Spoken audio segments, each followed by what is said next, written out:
Nous allons voir dans cette vidéo l'utilité du calcul littéral et donc de toutes les règles de développement et de factorisation que nous avons vues avant, et notamment pour prouver un résultat général, c'est-à-dire prouver un résultat que l'on aurait conjecturé en faisant quelques exemples.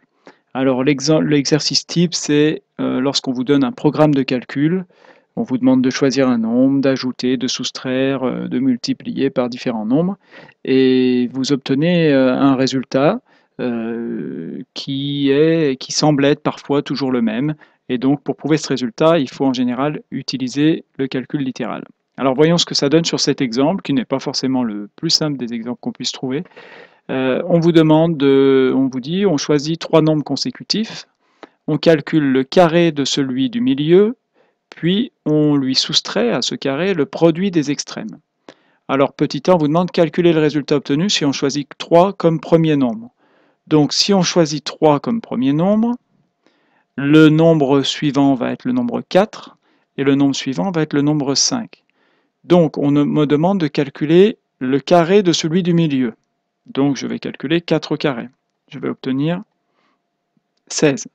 Ensuite, on me demande de lui soustraire, c'est-à-dire à 16, de soustraire, donc je vais faire 16 moins le produit des extrêmes.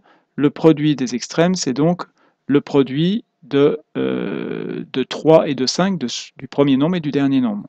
Donc 3 fois 5. Lorsqu'on fait 16 moins 3 fois 5, ça fait donc 16 moins 15, et 16 moins 15, ça fait 1. Voyons ce que ça donne. Ensuite, on me dit de choisir 10 comme premier nombre. Si je choisis 10 comme premier nombre, le suivant va être 11 et le suivant va être 12. Lorsque je prends donc le nombre du milieu, 11 au carré, ça fait 121. Et à 121, je vais lui soustraire le produit des deux autres, c'est-à-dire 10 fois 12. 10 fois 12, ça fait 120. 121 moins 120, ça fait 1. Donc, on me demande à la question 2, que peut-on conjecturer? Sur les deux exemples qu'on a faits, il semblerait qu'on trouve 1 les deux fois de suite. Donc la conjecture, ça va être, est-ce que l'on trouve toujours 1? On trouve toujours 1. C'est ce que l'on pense, parce qu'on a fait deux exemples. Alors vous pourriez, pour être certain, on pourrait essayer avec un troisième exemple. On trouve toujours 1, c'est une question, on n'est pas certain. C'était pas demandé, on nous imposait les nombres 3 et 10. On pourrait toujours, dans un coin de notre brouillon, calculer, tiens, si je prenais 5, 6 et 7. Lorsque je fais 6 au carré, ça fait 36, je prends le nombre du milieu au carré, et si je fais 36 moins 5 fois 7, c'est-à-dire le produit des extrêmes, moins 5 fois 7, on trouve 36 moins 35, on trouve 1. Il semblerait bien qu'effectivement, dans tous les cas, on trouve 1. On ne pourra jamais prouver ce résultat en essayant tous les exemples, puisqu'il y a une infinité de nombres. On peut commencer par 3, par 4, par 5, par 10, par 17, par 18, et on ne pourra jamais le prouver pour tous les nombres. Donc la seule possibilité de le prouver pour tous les nombres, c'est d'essayer avec une lettre. Donc l'idée ici, donc prouver ce résultat, il faut nécessairement utiliser une lettre. Donc l'idée ici, c'est de se dire, ben voilà, le premier nombre, je vais l'appeler n. Celui d'après, ça va être le même plus 1, donc ça va être n plus 1, et celui encore d'après, ça va être le même plus 2, donc je vais l'appeler n plus 2. Il faut donc que je calcule le carré du nombre du milieu, il faut donc que je calcule n plus 1 au carré, et c'est là que l'on va utiliser les règles que l'on a vues dans le calcul littéral.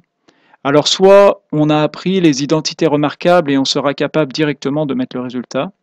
Je vais faire comme si nous n'avions pas vu les identités remarquables, qui sont finalement dans le programme, mais pas forcément, disons que ça va être la partie la plus compliquée de ce chapitre, donc on va faire comme si on n'avait pas vu les identités remarquables, et donc je me rappelle que n plus 1 au carré, c'est n plus 1 fois n plus 1.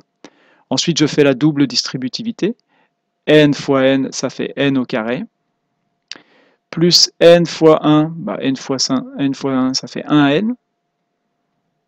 Plus 1 fois n, ça fait encore un n. Plus 1 fois 1, ça fait 1. Donc là, on utilise la double distributivité, finalement, on développe.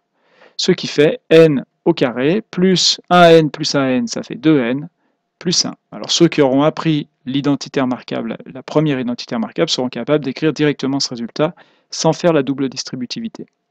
À ce nombre-là, on me demande de soustraire le produit des deux extrêmes. Le produit des deux extrêmes, ça va donc être le premier nombre multiplié par n plus 2. Bah, n fois n plus 2, je peux, même si ce n'est pas demandé, faire la distributivité. Ça fait n fois n, donc n au carré, plus n fois 2, bah, n fois 2, ça fait 2n. Donc finalement, le premier nombre au carré, ça fait n au carré plus 2n plus 1, et le produit des extrêmes, c'est ceci. Je dois donc soustraire n au carré plus 2n plus 1, qui est donc le carré du premier nombre.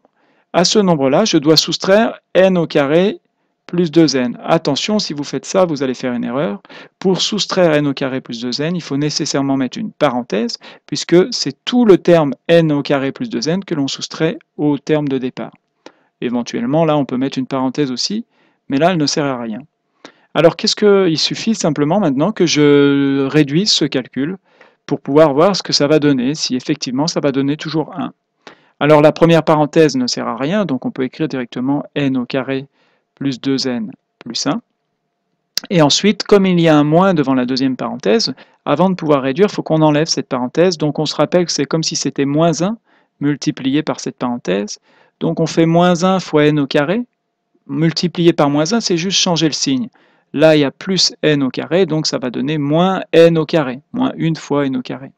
Et ensuite, moins 1 fois 2n, ça va donner moins 2n. On peut retenir la règle que quand il y a un moins devant la parenthèse, on change les signes à l'intérieur de la parenthèse, donc il faut bien penser à changer le signe du plus n au carré et le signe du plus 2n. Finalement, maintenant qu'on a supprimé nos parenthèses, on peut réduire, et on remarque qu'il y a n au carré moins n au carré, et justement, ces deux termes vont se simplifier. N au carré moins n au carré, ça fait 0. Ensuite, il y a plus 2n et moins 2n. Ces deux termes vont se simplifier aussi. Finalement, qu'est-ce qui reste? Il reste plus 1. Donc, on vient de prouver que quel que soit le nombre n au départ, à la fin, le résultat de ce programme de calcul fait toujours 1. On vient donc de prouver que ce résultat, cette conjecture que l'on avait fait au petit b, est toujours vraie. Et donc là, vous devez vraiment comprendre que sans le calcul littéral, sans utiliser de lettres, ça n'est pas possible de prouver ce résultat, et que du moment où on utilise le calcul littéral, on peut vite être amené à utiliser la double distributivité ou la distributivité, à développer ou à factoriser. Ici, on a surtout développé pour pouvoir effectuer des calculs et arriver à notre résultat. Donc, c'est essentiellement l'intérêt du calcul littéral. Voilà, donc après, il faudra essayer de faire des exemples dans le livre. Il y a beaucoup de programmes de calcul, les exercices 41, les exercices 42. Vous verrez à chaque fois, il y a un petit fond rose, 46, 48, 49.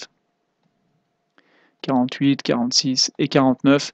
À la page 349 sont des exercices du même type, plutôt un petit peu plus simples.